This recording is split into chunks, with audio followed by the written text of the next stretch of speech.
हर शेरों की मांग से उस शद्रक मेशक अबदनगो को उस आग के भट्टे से बाहर निकाल देगा। शिक्षा उसके काम के में अंगेंस्ट था पहले से। Praise the Lord. सभी को जय मसीह की। खुदा के खादिमों ने प्रोफेट बजिंदर के बारे में क्या कहा है, आप इस वीडियो में जानिए और सुनिए और पूरा वीडियो को जरूर वॉच कीजिए।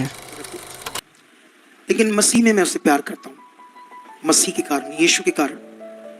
लेकिन ये बात याद रख लो, जितने भी अगुए लोग उससे खुश हो रहे हैं उनके अंदर यीशु का जीवन नहीं है। जितने भी उससे खुश हो रहे हैं ना, अच्छा हुआ वो जेल में गया। जो भी यीशु के अगुए, मैं बड़े अगुओं को जानता जो खुश है, वो उनके अंदर यीशु का जीवन नहीं है। मैं भी चाहता था उसको सबक मिले, परमेश्वर उसको सबक सिखाए, लेकिन बहुत सारे लोग सोचते थे हाँ इसको सबक तो मिलना चाहिए, लेकिन इतना बुरा हो जाएगा उसके साथ ये किसी ने सोचा नहीं था कि टिल डेथ मतलब जितनी जिंदगी सारी उम्र उसको जेल में गुजारनी पड़ेगी, ये वाली सजा, ये किसी ने सोचा नहीं था। अब परमेश्वर का अनुग्रह उस पर उठ गया था, किसी के भी ऊपर उठ जाएगा जब वो वचन से क्या जाएगा बात। इसीलिए इतना बुरा हो गया क्योंकि बाइबल में ये लिखा है उसका अनुग्रह तुमसे उठना नहीं चाहिए। तो इसीलिए अपने मन को बना के रखो, जब उसका अनुग्रह उठा तो समझो नाश हो जाएंगे हम। उसकी दया हमारे ऊपर बनी रहनी चाहिए, तो हम भी उसकी इच्छा में चलते रहनी चाहिए। लेकिन याद रखो, जो भी आज खुश हैं, मैं उनको साफ साफ ये मैसेज देता हूं कि उनके अंदर यीशु का ये जीवन नहीं है। अब वचनों को पढ़ाएंगे, इधर से पढ़ाएंगे, उधर से पढ़ाएंगे, पता नहीं कितने पढ़ा देंगे, मेरे ऊपर भी बोल देंगे कई लोग। बोल दें तो जो बोल दें, जो सही है हम सही करेंगे, क्योंकि मैं चाहता हूं कि वो बाहर आए। मैं चाहता हूं परमेश्वर उस पर दया करे।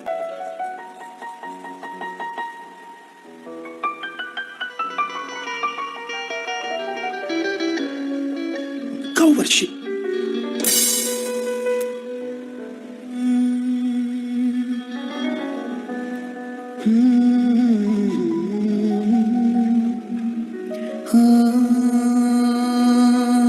मैंने ढूंढा ये सारा जहां, तेरे जैसा ना कोई मिला।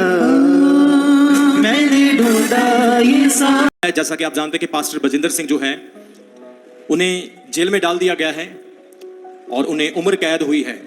और परमेश्वर के आत्मा ने मेरे मन में डाला है कि मैं उनकी फैमिली के लिए, उनके परिवार के लिए प्रार्थना करूं। हो सकता है कि मैं पास्टर बजिंदर की सारी टीचिंग के साथ, पास्टर बजिंदर की सारी शिक्षाओं के साथ मैं सहमत नहीं हूं, परंतु फिर भी एक परमेश्वर का दास होने के नाते मैं उनके परिवार के लिए प्रार्थना करना चाहता हूं कि परमेश्वर उनके परिवार को स्ट्रेंथ दे, सामर्थ्य दे, संभाल के रखे, क्योंकि उनके ऊपर एक बहुत बड़ा दुख आ गया है, एक बहुत बड़ी ट्रबल आ गई है। प्रभु का वचन कहता है कि तुम एक दूसरे के अपराधों को उछालो नहीं, छिपा करके उनको सुधारो। और पास्टर बजिंदर जो इस वक्त जेल में हैं, मैं नहीं जानता हूं क्या सच है क्या झूठ है, लेकिन मैं इतना जरूर जानता हूं कि मेरा परमेश्वर जो स्वर्ग से हर एक चीज को, हर व्यक्ति को देखता है, वो सही समय आने पर हर चीज का न्याय करेगा। आप सब जानते हैं, जैसे आप मीडिया में प्रॉफिट बजिंदर सिंह के विषय में बहुत सारी चीज़ें बोली जा रही हैं, बहुत सारी मीडिया निकल के आ रही है। आपने ध्यान रखना है, कभी मिले नहीं, कभी गए नहीं, लेकिन हार्ट में एक पेन, बहुत गहरा पेन मैंने महसूस किया। और पोस्टल जी और हम लोग, सचमुच ऐसा लग रहा था कि आंसू निकल रहे थे। ऐसा लगता कोई अपने के साथ कुछ गलत हो गया है, कोई अपना है जिसके साथ गलत हो रहा है।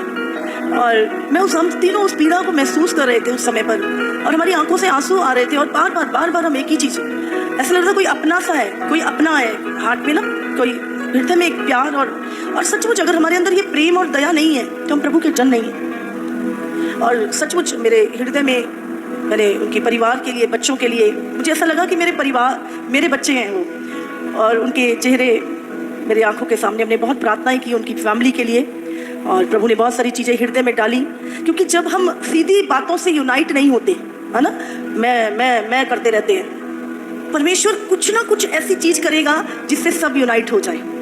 लेकिन अभी मैं देख रही हूँ कि इस दुख के टाइम पर एक सेवकाई में ऐसा दुख आया है, तो सबके जो हृदय हैं वो प्रेम से भर रहे हैं। मैंने देखा बहुत सारे दासों का मतलब प्रेम उमड़ रहा है एक दूसरे के लिए। और मैंने प्रभु का धन्यवाद किया कि प्रभु ये यूनिटी का जो दर्शन था, मैं कितने दिनों से मैं प्रार्थना कर रही थी, भले किसी भी रीति से आए, पर प्रभु की मेरी प्रार्थना का प्रभु ने उत्तर दिया। वो यूनिटी मसीह जगत में बहुत गहरी यूनिटी आने वाली है यीशु के नाम से। मैं आपको बता रही हूँ, आप देखोगे आने वाले समय में प्रभु के दासों को एक प्लेटफॉर्म पे खड़े हुए, और मैंने इसके लिए बहुत आंसू बहाए, बहुत मैं रोई हूँ इस चीज़ों के लिए कि प्रभु के सारे दास प्रभु एक प्लेटफॉर्म पे खड़े होके मसीह यूनिटी का एक झंडा, कहते हैं एक विटनेस बन जाए यीशु के नाम से। प्रभु देखो, सबके कामों का लेखा प्रभु ने अलग अलग सबको से लेना है। कोई मैटर नहीं करता कोई क्या कर रहा है, कोई गलत कर रहा है, यीशु देखेगा। हाँ, लेकिन हमारा काम है, कितने सारे हमारे चर्च में बच्चे हैं, कितनी गलतियां करते हैं, कितनी बार कितने लोग आके अपने पापों का कन्फेशन करते हैं, तो क्या हम उन्हें मार देते हैं? क्या हम माफ करते हैं, प्रेम करते हैं उनसे? और ये तो अब मैं सच में बता रही हूँ, ये तो अंत का समय है, और प्रभु ने कहा कि वो लोग झूठ बोल बोल के तुम्हें फंसाएंगे, तुम्हारे विरुद्ध बातें करेंगे, तुम्हें जेलों में डालेंगे, पंचायतों में सौंपेंगे। ये होगा, हम किसी के न्याय नहीं है, लेकिन हमने क्या करना है? हर सेवकाई के लिए प्रार्थना करनी है। और जितनी भी हिंदुस्तान में, जितनों को आप जानते हैं, जितनों को नहीं जानते नहीं से, जितनों को जानते हैं, कम से कम उतने लोगों के लिए आपने प्रार्थना करनी है। हालेलुया। कोई बैरी नहीं है, हम सब एक मसीह परिवार हैं, और परिवार में बहुत कमियां होती हैं नहीं होती, तो क्या परिवार अलग तो नहीं होता ना? इसीलिए ये जब हुआ तो हमने सच में उस पेन को महसूस किया, और प्रभु ने चाहा तो बहुत जल्द बहुत सारी चीज़ें इस यूनिटी को लाने के लिए प्रभु अगर करवाएगा तो हम ज़रूर करेंगे।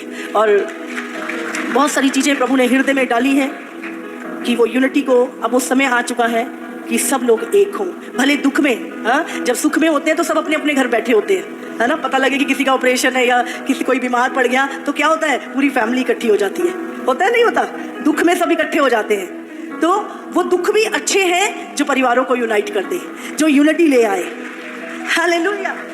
तो हमें सबको सचमुच उनके परिवार के लिए हमें प्रार्थना करनी है। सबके बच्चे बराबर होते हैं, है ना? जब आप